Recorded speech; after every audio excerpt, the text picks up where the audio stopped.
On the afternoon of November 21st, 1985, Jonathan J. Pollard walked out of Naval Investigative Service headquarters in Maryland carrying 60 classified documents in his briefcase. The 31-year-old intelligence analyst didn't know that FBI surveillance teams had been watching him for 11 days, documenting his systematic theft and his visits to a Washington apartment where he photographed materials for Israeli intelligence before returning them the next morning. Pollard worked at the Anti-Terrorist Alert Center, a secure facility where he had access to highly classified intelligence on terrorist threats, Middle Eastern military capabilities, and Soviet weapons transfers to Arab states. His security clearance granted him access to materials designated top secret and above. For 18 months, he had been providing this intelligence to Lakam, an Israeli intelligence agency focused on acquiring scientific and technical information, often from allied nations, including the United States. The surveillance operation that would lead to Pollard's arrest had begun not through sophisticated counterintelligence techniques, but through something simpler. A co-worker had noticed unusual patterns in Pollard's work. He was accessing and removing classified materials that had no connection to his assigned responsibilities. Security officials flagged his document requests as outside his need-to-know parameters. Questions arose about his finances given his modest government salary. The co-worker who first reported concerns was later referred to in court documents as Employee A. Before we continue with how 11 days of surveillance would unravel an espionage operation that had compromised thousands of classified documents, make sure you're subscribed and notifications are turned on. We bring you documented Cold War espionage cases every week, uncovering the human cost behind classified operations. Now, let's examine how Jonathan Pollard's double life began to collapse. Jonathan J. Pollard was born in 1954 in Galveston, Texas, the youngest of 3 children in a middle-class Jewish family. His father taught microbiology at Notre Dame, where the family moved when Jonathan was young. According to former teachers, Jonathan was intellectually gifted but socially awkward, developing an intense identification with Israel, despite never having lived there and despite his family's relatively secular religious practice. At Stanford University, where he studied political science and international relations, Pollard began telling friends he was working for Israeli intelligence, claims that appeared to be elaborate fabrications designed to inflate his importance. After graduating in 1976, he attended Tufts' Fletcher School but withdrew without completing his degree. He applied to the CIA, which rejected him after he failed a polygraph examination, during which he gave deceptive responses about drug use. Despite the CIA's rejection, Naval Intelligence hired Pollard in 1979 as a civilian analyst, a position requiring a security clearance but involving less rigorous background investigation than CIA positions. By 1982, he was working at the Anti-Terrorist Alert Center with access to highly classified intelligence on terrorist threats against U.S. Navy facilities. Supervisors noted concerns about his disregard for security protocols, but these did not trigger clearance review. The security failures that allowed Pollard to maintain his clearance despite warning signs would later become a source of institutional embarrassment and reform. The transformation from a fantasist who told exaggerated stories to an actual intelligence asset working for a foreign government occurred in May 1984, when Pollard was introduced to Aviem Sella through a mutual acquaintance in New York. Sella, then 38 years old, was a decorated Israeli Air Force pilot who had participated in the 1981 Israeli strike against Iraq's Osirak nuclear reactor. He was in the United States ostensibly to study computer science at New York University, but according to information developed later by U.S. counterintelligence, he was also serving as a talent spotter and handler for Lacom. According to Pollard's later testimony to FBI investigators, Sella had been direct in his approach. He explained that Israel needed intelligence about Arab military capabilities, about Soviet weapons systems being provided to Syria and other Arab states, about threats to Israeli security that U.S. intelligence services were collecting but not sharing fully with their Israeli counterparts. He appealed to Pollard's long-standing identification with Israel, to his belief that he could contribute to protecting the Jewish state, to his desire to be valued and important. He also offered money, a monthly salary that eventually reached approximately $2,500. Pollard agreed to provide classified information. The arrangement was straightforward. He would remove documents from secure areas at his workplace, concealing them in his briefcase. He would take them to an apartment on Van Ness Street in Washington, where Sella or other Israeli handlers would photograph them using high-speed camera equipment. Pollard would then return the documents to the secure facility the following day. On a Thursday afternoon in July 1984, 2 months into his espionage, Pollard accessed a satellite reconnaissance report showing Syrian missile installations along the Golan Heights.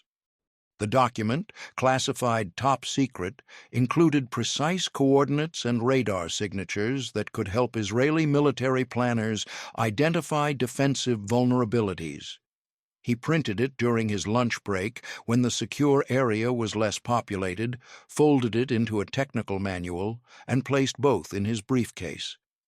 At 5:30 p.m., he walked past the security checkpoint with the manual visible on top, his heart rate elevated despite his practiced calm. The guard waved him through without inspection. That evening at the Van Ness Street apartment, Aviam Sella photographed the document page by page using a Nikon F3 camera mounted on a copy stand, shooting with specialized high-speed film that would later be developed in Tel Aviv. The process took 90 seconds per document, quick, efficient, professional. Pollard watched, feeling what he would later describe as exhilaration, mixed with growing unease, the thrill of being valued by Israeli intelligence combined with awareness that he was systematically betraying his oath. In April 1985, Pollard experienced the operation's closest call. He had removed a signals intelligence summary containing intercepts of Soviet advisors communicating with Syrian military commanders. As he prepared to leave for the day, a supervisor stopped him and asked about a project deadline. During the conversation, the supervisor noticed Pollard's briefcase seemed unusually full. Pollard explained he was taking home unclassified research materials to work on over the weekend. The supervisor accepted the explanation without asking to see the contents. Pollard later told FBI interrogators that his hands had been shaking as he walked to his car. By October 1985, Pollard had become brazen. He was removing documents almost daily, photographing them at night, and returning them the next morning. On one occasion, he took an entire briefcase full of materials, approximately 60 documents, representing multiple intelligence programs. The volume had increased from his initial careful selection of individual items to wholesale collection of anything his Israeli handlers requested. This acceleration in both quantity and frequency would prove to be his undoing. The surveillance of Pollard began on November 10, 1985, after Employee A's report to security officials. FBI agents, working in rotating teams, documented his departure for work each morning, his route to the facility, any stops or detours, his lunch breaks, and his departure in the evening. They followed him to the Van Ness Street apartment and photographed him entering with briefcases and leaving without them, or entering without briefcases and leaving with them. For the first week, The surveillance simply documented the pattern. Then agents obtained authorization to identify the occupant of the Van Ness Street apartment. He was Aviam Sella. Further investigation revealed that another frequent visitor to the apartment was Yosef Yagur, who held the title of science attaché at the Israeli embassy in Washington, but who FBI analysts assessed was actually Lacom's station chief in the United States. On November 18, 1985, NES agents confronted Pollard at work and asked him to participate in what they described as a routine security interview. During the interview, conducted in a conference room at the Anti-Terrorist Alert Center, agents asked Pollard about his work responsibilities, about which documents he had been accessing, and about whether he had removed any classified materials from secure areas. Pollard denied removing any documents. He explained that he accessed a wide range of classified materials because his analytical work required understanding the broader context of threats.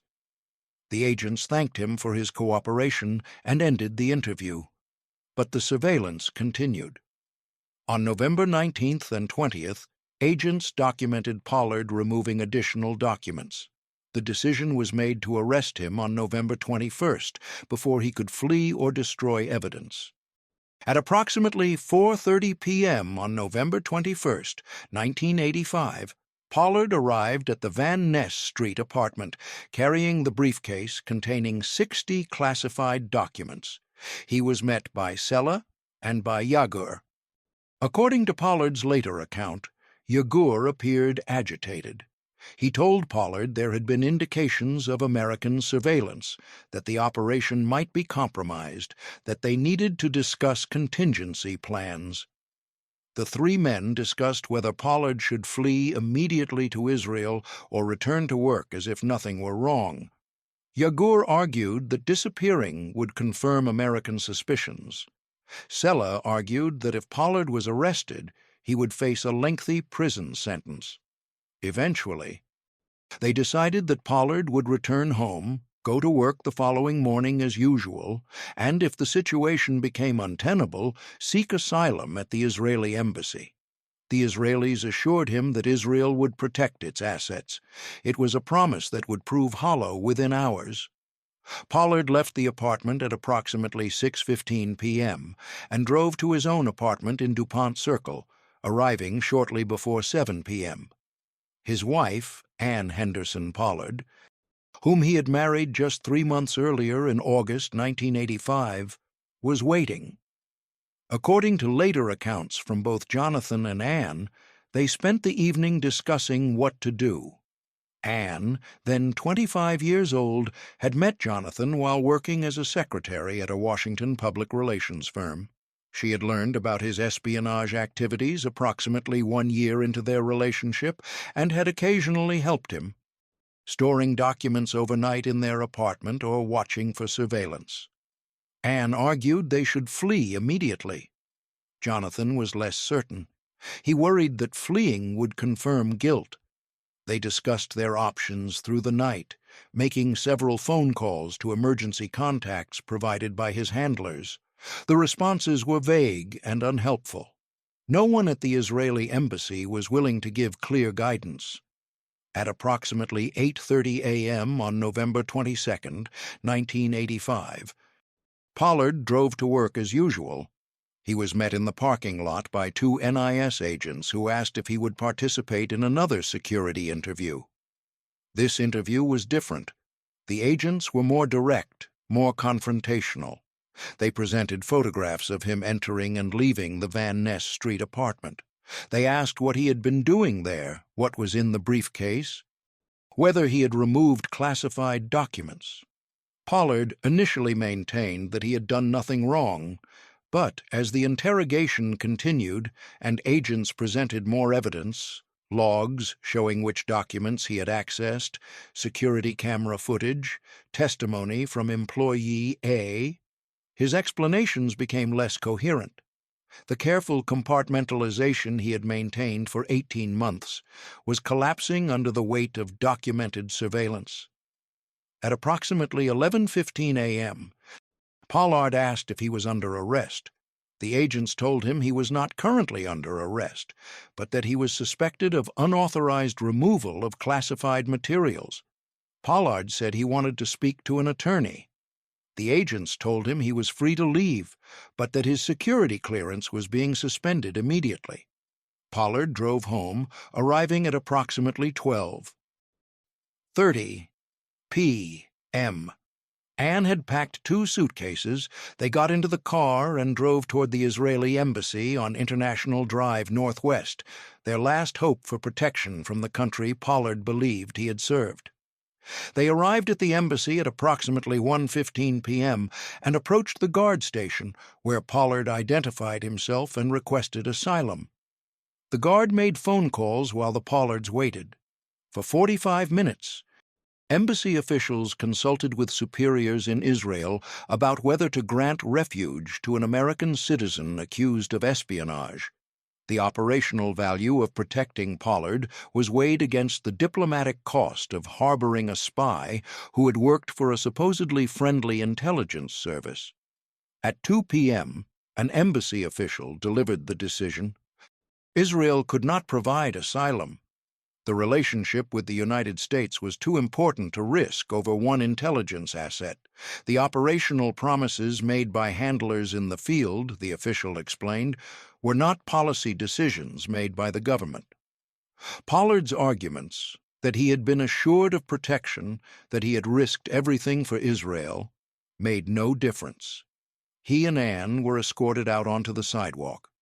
As they stood outside the embassy gates, uncertain and frightened, realizing they had been abandoned by the country they had betrayed their own to serve, FBI agents who had been maintaining surveillance approached and placed them both under arrest at 2:18 p.m. Both were transported to the FBI's Washington field office. Jonathan was read his Miranda rights and requested an attorney. The questioning stopped immediately. Anne agreed to speak with FBI agents without an attorney present. According to interrogation logs later introduced as evidence at her trial, she initially denied knowledge of Jonathan's espionage activities.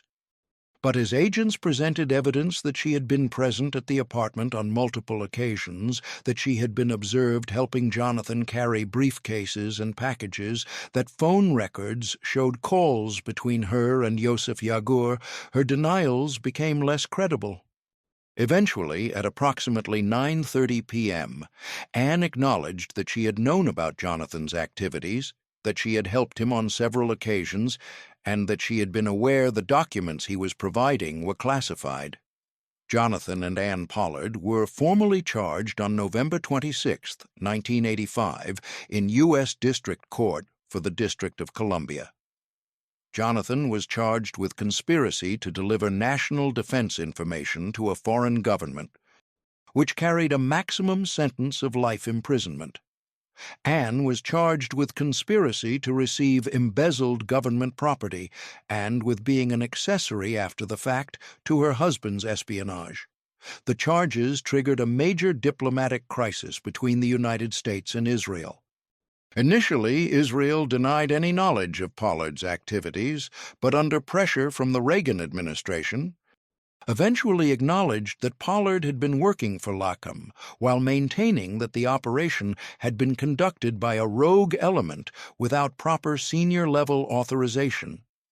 The claim of a rogue operation was widely viewed as implausible, given that payments to Pollard had been processed through official Israeli government accounts and that the documents he provided had been analyzed by Israeli intelligence services with the knowledge of senior officials. Under continuing diplomatic pressure, Israel agreed to cooperate with the U.S. investigation to a limited degree, though it refused to extradite the handlers who had recruited and managed Pollard. Aviam Sella and Yosef Yagur, both of whom had already left the United States, were indicted in absentia for espionage-related offenses. They would never face trial in American courts. A search of the Pollard residence, conducted under warrant, produced significant evidence. Agents found a camera designed for photographing documents, several rolls of microfilm, a code book written in cipher, $7,300 in cash hidden in a locked box in the garage, and handwritten notes that appeared to be translations from Hebrew. The physical evidence, combined with the surveillance documentation and Pollard's own admissions during early interrogations before he requested counsel, created an overwhelming case for prosecution. Facing overwhelming evidence and the prospect of a possible death penalty, Pollard entered into plea negotiations. On June 4, 1986, he agreed to plead guilty to one count of conspiracy to deliver national defense information to a foreign government. In exchange, prosecutors agreed not to seek the death penalty and agreed to recommend a substantial but not necessarily maximal sentence. The agreement required Pollard's full cooperation with damage assessments and debriefings. Between June 1986 and March 1987, Pollard participated in more than 50 debriefing sessions with FBI and Naval Intelligence investigators, providing detailed accounts of what information he had disclosed, how the operation had functioned, and what contacts he had maintained with his Israeli handlers. The debriefings revealed the staggering scope of the compromise. When asked why he had committed espionage, Pollard offered explanations that evolved throughout the debriefings, but centered on several recurring themes: his commitment to Israel's security, his belief that the United States was withholding crucial intelligence from an ally, his opposition to U.S. Middle East policy that he viewed as insufficiently supportive of Israel, and his desire to feel valued and important. He appeared to struggle to fully articulate his own motivations, suggesting that even he did not entirely understand what had driven him to betray his oath.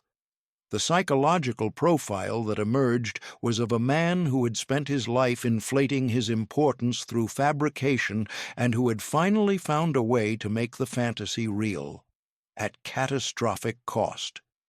The cooperation process revealed details that had not been fully understood at the time of arrest. Pollard disclosed that he had provided not only documentary intelligence, but also detailed briefings to his Israeli handlers about U.S. intelligence collection methods, about which countries the United States was conducting surveillance against, about which types of intelligence were being shared with Israel and which were being withheld, and about vulnerabilities in U.S. classified document security systems. This metadata, information about information, was in some ways as valuable to Israel as the documents themselves. He also disclosed that he had been instructed by his handlers to recruit other intelligence analysts and to expand the operation beyond what he alone could provide. According to his testimony, he had approached at least 3 other analysts at various points, attempting to gauge their willingness to provide information to Israel. All 3 had declined or had failed to respond to his overtures, and at least one had reported the approach to security officials. But the revelation that he had attempted recruitment significantly worsened the government's assessment of his activities and demonstrated that this had been intended as an expanding conspiracy rather than a lone operation. Ann Pollard also entered a plea agreement. She pleaded guilty to conspiracy to receive embezzled government property and to being an accessory after the fact. Prosecutors recommended a sentence of 5 years in prison, acknowledging that while she had assisted her husband, her role had been secondary to his, and that she had been motivated primarily by loyalty to her husband rather than by ideology or financial gain. Sentencing for both was scheduled for March 1987. In the weeks leading up to the sentencing hearing, the defense submitted extensive materials arguing for leniency, letters from family members, from former professors, from friends and colleagues, all attesting to Jonathan's character, to his lack of any previous criminal history, to his genuine commitment to Israel, and to his remorse for the damage he had caused. The defense argued that Pollard had cooperated extensively, that he had provided information to an ally rather than to an adversary, and that his motivations had been ideological rather than mercenary. The government's submissions were starkly different. The damage assessment prepared by the Department of Defense and submitted to the sentencing court painted a comprehensive picture of the compromise. According to the assessment, Pollard had provided his Israeli handlers with approximately 1,000 classified documents per month over 18 months, totaling more than 18,000 documents comprising over 1 million pages of classified intelligence. The materials included satellite imagery of Arab military installations, signals intelligence intercepts of Soviet-Syrian communications, detailed analyses of Palestinian Liberation Organization operations, information about U.S. intelligence collection methods, and data about American cooperation with Arab states that Israel viewed with suspicion or hostility. Among the most damaging materials Pollard provided was a 10-volume study called the Radio Signal Notations Manual, which detailed how the United States monitored Soviet radar and communications systems. This single document, according to later damage assessments, potentially compromised decades of signals intelligence collection and revealed American technical capabilities that adversaries could use to develop countermeasures. It exemplified how a trusted insider with the right access could deliver materials that entire networks of traditional spies might never reach. The assessment concluded that while Israel had not directly shared the information with U.S. adversaries, the volume and sensitivity of the disclosure had caused significant damage to American intelligence operations and had required costly efforts to rebuild compromised collection capabilities. The assessment also noted that some of the information could have reached Soviet hands through indirect channels, as Israel maintained intelligence relationships with various countries and might have traded information to secure cooperation on other matters. Most significantly, the government submitted a declaration from Secretary of Defense Caspar Weinberger, which became one of several factors influencing the eventual sentence. The declaration, submitted in both classified and unclassified versions, described Pollard's espionage as exceptionally grave and damaging to U.S. intelligence capabilities. The classified version, which the judge reviewed in camera without defense access, was reported to contain specific examples of how Pollard's disclosures had compromised ongoing operations and endangered intelligence sources. On March 4, 1987, Jonathan Pollard appeared before Judge Aubrey Robinson, Jr. for sentencing. The courtroom was filled with journalists, with members of Pollard's family, with representatives from the Israeli embassy, and with officials from the Naval Investigative Service and from other intelligence agencies. The atmosphere was tense, the outcome uncertain despite the plea agreement. Pollard was given an opportunity to address the court before sentencing. According to the court transcript, he spoke for approximately 15 minutes. He acknowledged that he had broken the law, that he had violated his oath, and that he had caused damage to U.S. intelligence operations. He explained that he had been motivated by his commitment to Israel's security and by his belief that the United States was not sharing all relevant intelligence with its ally. He expressed remorse for the impact his actions had had on his wife, on his family, and on relations between the United States and Israel. He asked for leniency, arguing that he had cooperated fully and that he had acted to help an ally rather than to harm the United States. Judge Robinson then delivered his ruling. He stated that he had carefully reviewed all materials submitted by both the defense and the prosecution, including the classified damage assessments. He stated that while he understood that Pollard had provided information to an ally rather than to an adversary, this did not mitigate the severity of his crime. He noted that Pollard had held a position of trust, that he had been granted access to highly classified information based on the expectation that he would protect it, and that he had systematically violated that trust over 18 months. He noted that the volume of information compromised had been extraordinary, that the damage to U.S. intelligence capabilities had been significant, and that Pollard's actions had betrayed not only his country, but also the colleagues who had trusted him. He noted that Pollard had attempted to recruit other analysts, suggesting a conspiracy that could have grown far beyond what had been discovered. He noted that Pollard had received payment for his espionage, making it a commercial transaction rather than purely ideological action. Judge Robinson sentenced Jonathan Pollard to life imprisonment. The sentence was handed down at 2:47 p.m. According to observers in the courtroom, Pollard appeared shocked.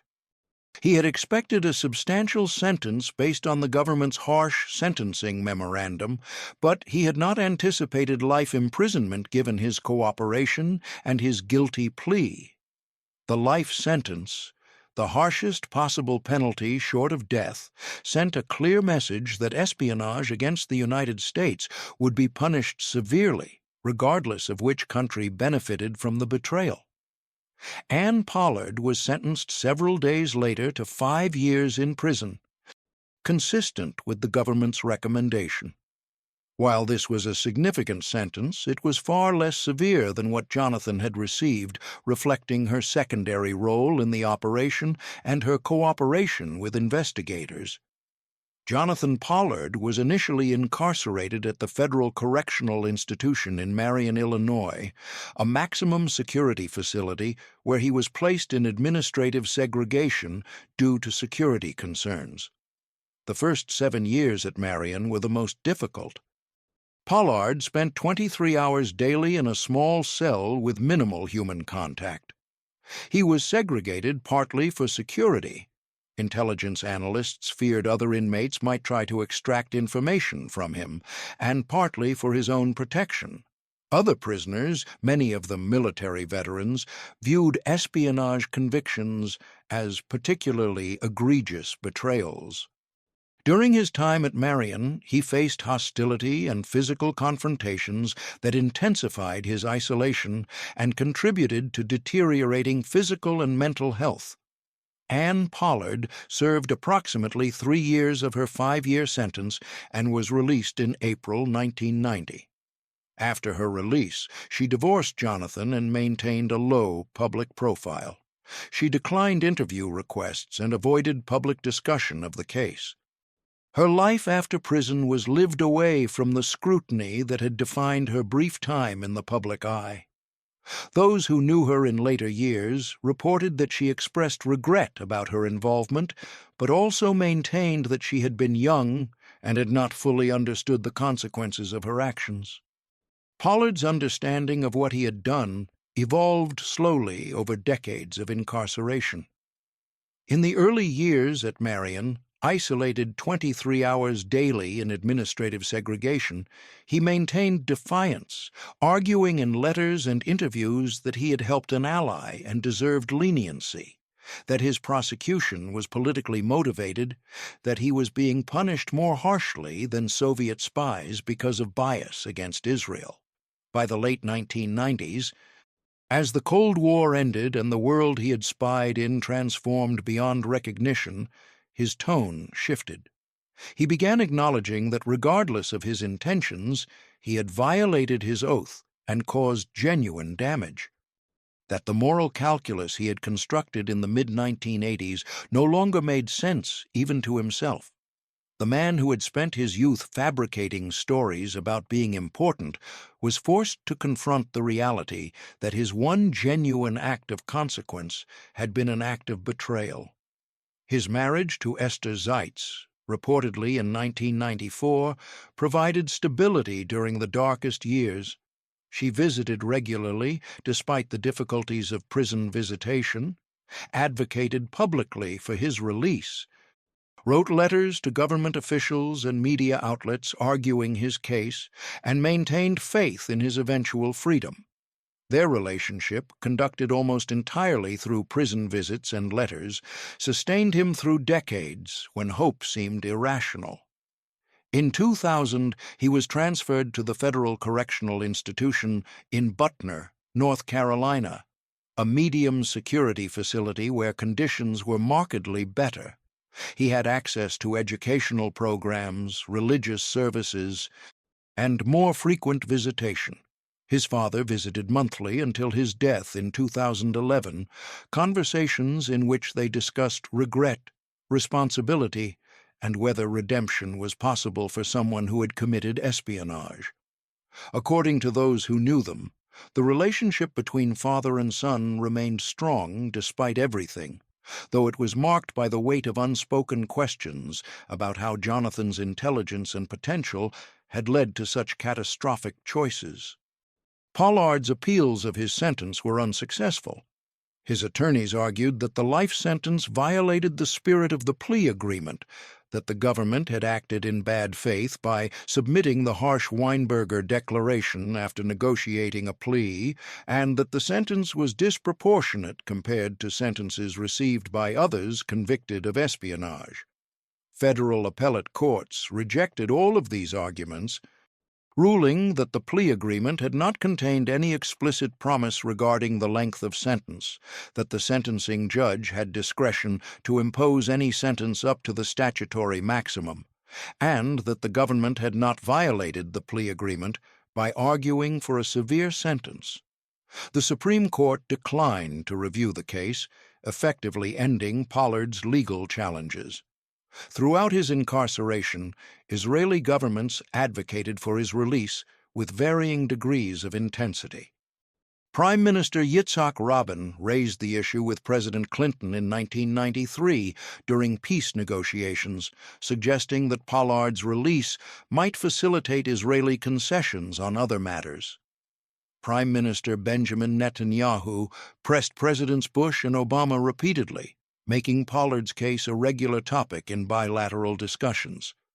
In 1995, Israel granted Pollard citizenship, a symbolic gesture that formalized his status as an Israeli agent and signaled that Israel accepted responsibility for his recruitment and handling. Each clemency request was denied on advice from intelligence community leaders who maintained that his espionage had been too damaging to warrant early release, and that granting clemency would send a dangerous message about espionage against the United States. The Pollard case became a cause célèbre, particularly among some American Jewish organizations and among political figures in Israel. Supporters argued that his sentence was disproportionate, that he had been punished more harshly than others who had spied for adversaries like the Soviet Union, and that the severity reflected bias against Israel or anti-Semitism.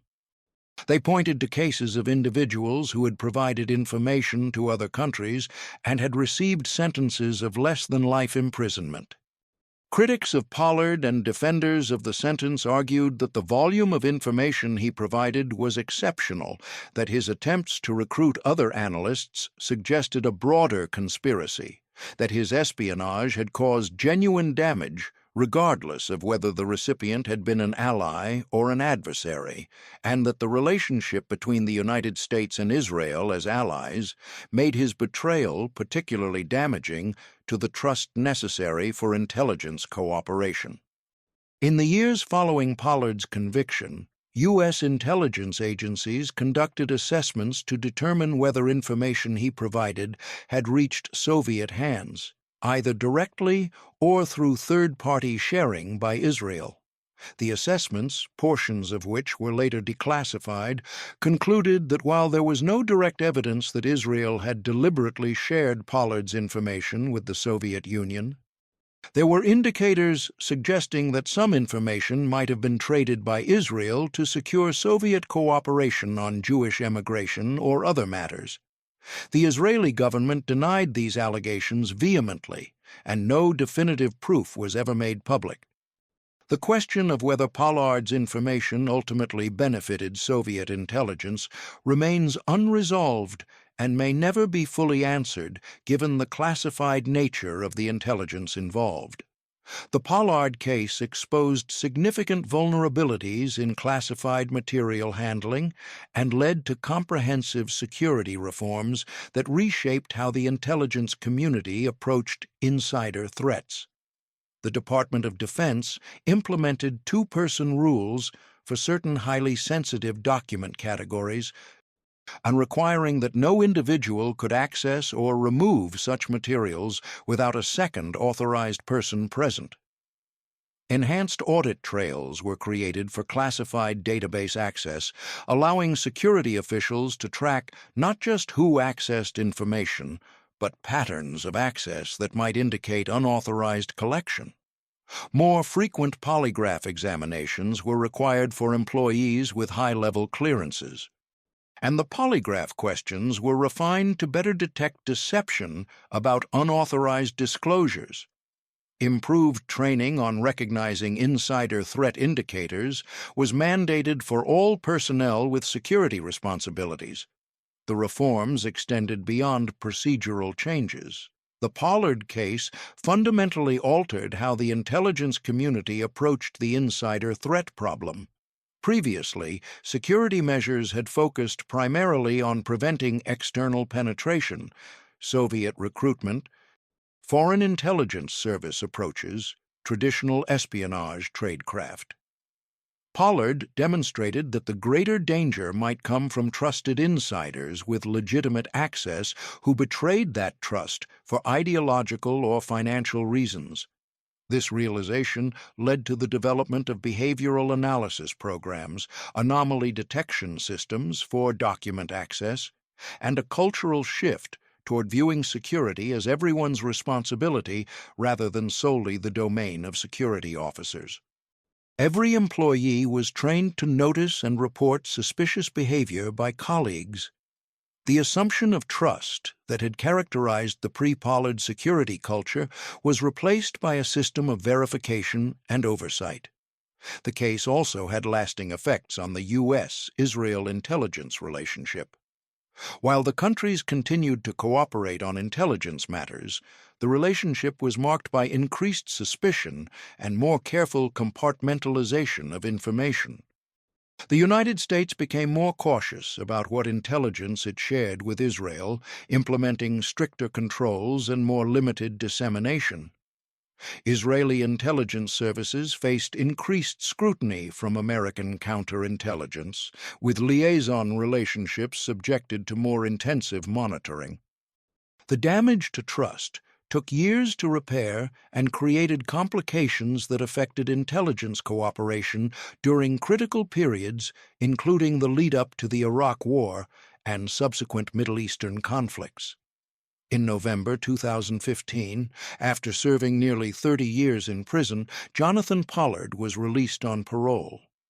His release was not the result of clemency or any special intervention, but rather the result of mandatory parole provisions under federal sentencing guidelines in effect at the time of his sentencing.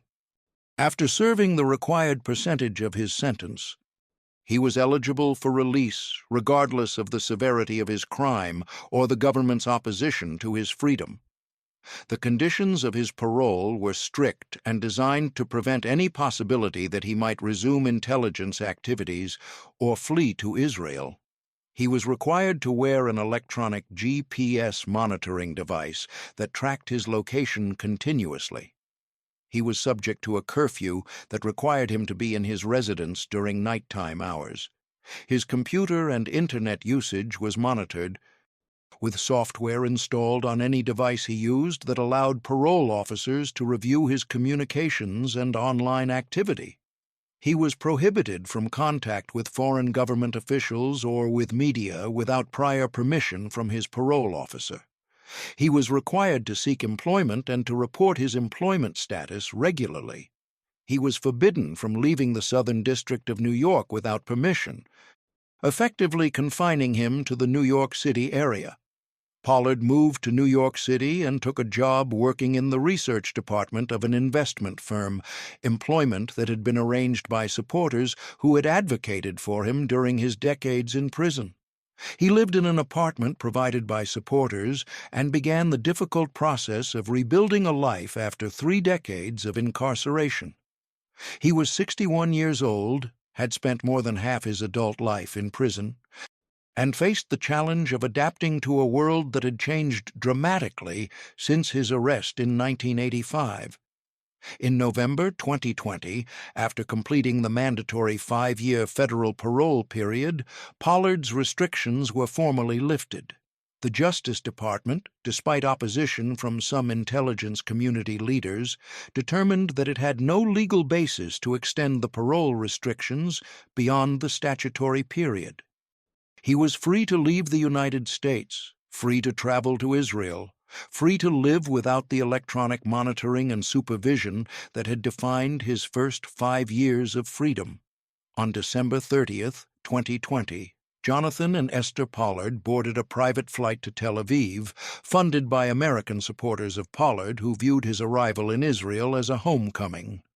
They were greeted at Ben Gurion Airport by Israeli officials and some supporters, though Israeli public opinion about Pollard remained divided between those who viewed him as a hero who had sacrificed for Israel and those who saw his recruitment as an embarrassing diplomatic blunder that had damaged Israel's relationship with its most important ally. Pollard kissed the ground upon arriving and gave brief remarks thanking Israel for never abandoning him, for granting him citizenship while he was in prison, for continuing to advocate for his release, even when such advocacy created diplomatic friction with the United States. He was 66 years old, arriving in Israel for the first time as a free man after spending 35 years, first in prison, then on parole, paying the price for his espionage. The reaction to Pollard's arrival in Israel was mixed and reflected deeper questions about the case and its meaning. Some Israelis celebrated him as a loyal friend who had been unjustly punished for helping Israel defend itself against existential threats. They organized public events, granted him honors, and treated him as a heroic figure who had sacrificed his freedom for the Jewish state.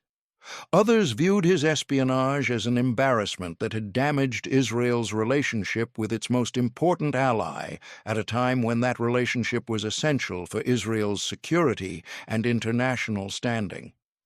They argued that the intelligence he provided, while perhaps tactically useful, was not worth the strategic cost of the diplomatic crisis, the damage to trust, and the years of tension that resulted. Still others argued that Israel had been wrong to recruit him in the first place, that conducting espionage operations against the United States violated the fundamental understanding between allies, and that Israel had compounded the error by granting him citizenship and advocating for his release in ways that created ongoing diplomatic friction. In the United States, reaction to Pollard's departure was also mixed. Some viewed it as the closing of a difficult and painful chapter in U.S. Israel relations, a case that had festered for 35 years and that could now finally be considered resolved with Pollard in Israel, where he had always wanted to be. Others argued that Pollard should have been required to serve his full sentence, that allowing him to go free after 30 years sent a message that espionage against the United States could be committed with limited consequences, particularly if the spy had powerful advocates and if the receiving country was an ally. Intelligence community officials generally expressed relief that Pollard was no longer in the United States and no longer subject to parole restrictions that required ongoing monitoring, but also expressed concern that his public reception in Israel as something approaching a hero sent a problematic message about the consequences of espionage against allied countries. The question of whether Jonathan Pollard's punishment fit his crime remains contested decades after his sentencing. Those who argued for leniency pointed to the fact that he had provided information to an ally rather than to an adversary, that he had cooperated extensively with investigators after his arrest, that he had expressed remorse for his actions, and that his life sentence was disproportionate to sentences received by others convicted of espionage for Allied countries. They noted that individuals who had spied for countries like South Korea or the Philippines had received sentences of less than 10 years, and argued that Pollard's life sentence reflected bias or political considerations rather than a neutral assessment of the damage he caused.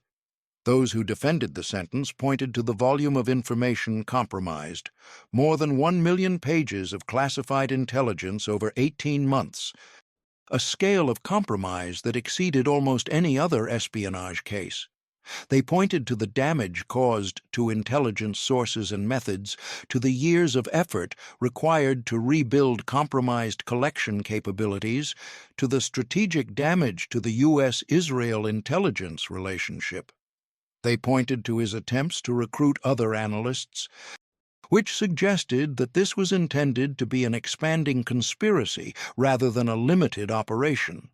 They pointed to the principle that espionage against the United States warranted severe punishment regardless of which country benefited, and that treating espionage for allies more leniently would create a dangerous loophole that foreign intelligence services could exploit.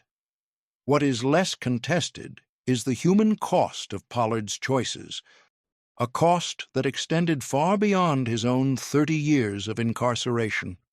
His decision to commit espionage destroyed his life, costing him 30 years of freedom during what should have been the most productive years of his adult life, his marriage to Anne, his relationship with his parents during their final years, and any possibility of a normal career or family life. The man who had spent his youth fabricating stories about being important to intelligence services achieved that importance in the worst possible way, becoming known not as an intelligence professional, but as a convicted spy.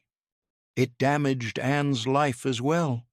She served time in prison for her role in his espionage, endured public humiliation and media scrutiny, struggled to rebuild her life after her release under a different name in a different city, and carried the burden of having been complicit in one of the most damaging espionage cases in American history. Her life after prison was marked by the need to hide her past, to avoid recognition, to live with the knowledge that she had helped betray her country.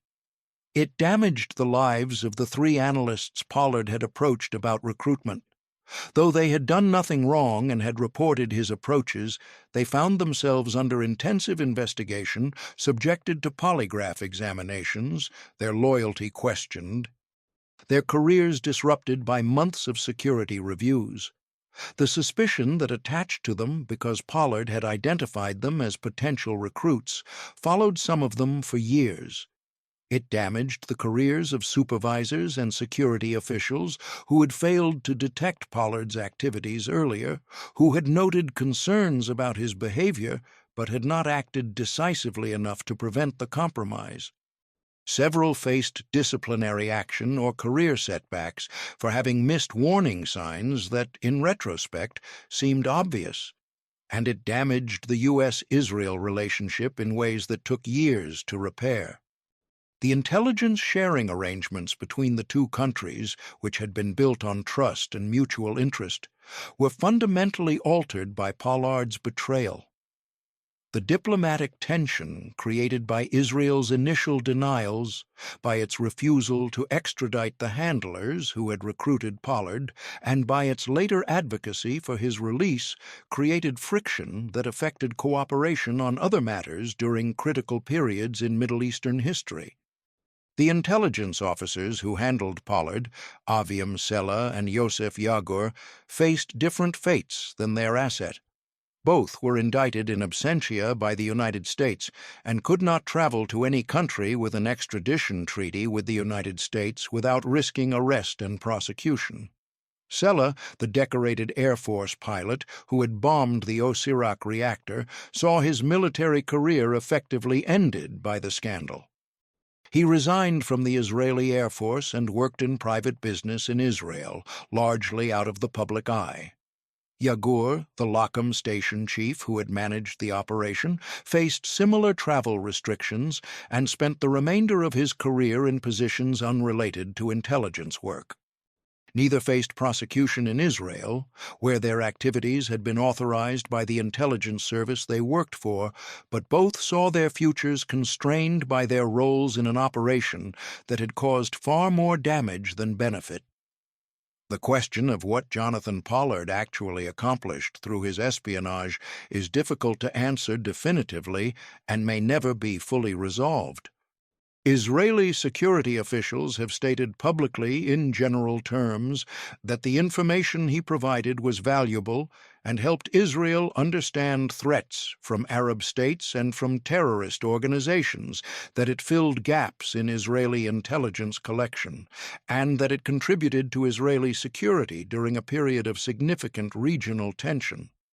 However, they have also acknowledged, particularly in retrospective analyses, that much of the information would have eventually been shared through normal intelligence liaison channels, that Pollard's espionage created diplomatic problems that outweighed the intelligence value, and that the operation in retrospect was poorly conceived and poorly managed, a tactical intelligence success that became a strategic disaster. American intelligence officials have argued that Pollard's espionage caused lasting damage that extended beyond the immediate compromise of the documents he provided. They maintain that it compromised sources and methods that took years to rebuild, that it revealed American intelligence collection capabilities that adversaries could use to develop countermeasures, that it exposed the identities of human intelligence sources whose lives were potentially endangered, and that it created suspicion and mistrust that complicated intelligence cooperation with Israel for years afterward. The specific details of the damage remain classified decades after Pollard's arrest, making it impossible for outside observers to independently assess the competing claims about the strategic significance of what he disclosed. What can be said with certainty is that Jonathan Pollard's espionage represented a significant breach of trust, that it violated federal law in clear and unambiguous ways, that it caused damage to U.S. intelligence operations and to the U.S. Israel relationship, and that it carried consequences that extended far beyond Pollard himself to affect families, careers, and international relations. The broader questions raised by the Pollard case about loyalty, about the relationship between allied countries, about appropriate punishment for espionage, about the balance between security and civil liberties, about the obligations nations owe to intelligence assets they recruit, remain unresolved and probably unresolvable. Different people, approaching the case from different values and perspectives, will reach different conclusions about whether Pollard was a traitor or a misguided idealist, about whether his life sentence was just or excessive, about whether Israel acted properly in recruiting an American citizen or shamefully in abandoning him when he sought asylum, about whether his cooperation with investigators should have resulted in a more lenient sentence. What seems increasingly clear as Pollard lives out his final years in Israel is that he himself, looking back over a life shaped by one decision made in 1984, has come to understand that espionage is not an adventure, not a game, not an opportunity to feel important or valued, but rather a transaction in which human beings trade their integrity, their freedom, and often their lives for outcomes they can rarely control or even understand. The fantasist who spent his youth telling stories about being an intelligence operative achieved that goal in the most destructive possible way, becoming a real spy whose real actions had real consequences that destroyed lives and damaged nations. Jonathan Pollard was 30 years old when he began providing classified information to Israel. He was 31 when he was arrested standing outside the Israeli embassy that had refused him asylum. He was 61 when he was released from prison. He was 66 when he finally arrived in Israel. And in between, he lost 30 years to incarceration, lost his marriage, lost his relationship with his parents during their final years, and gained a place in history not as a hero or a patriot, but as a case study in the human cost of espionage. A reminder that betrayal carries consequences that extend far beyond what can be captured in court documents or damage assessments, consequences that ripple through lives and relationships and nations for decades after the original act of treachery.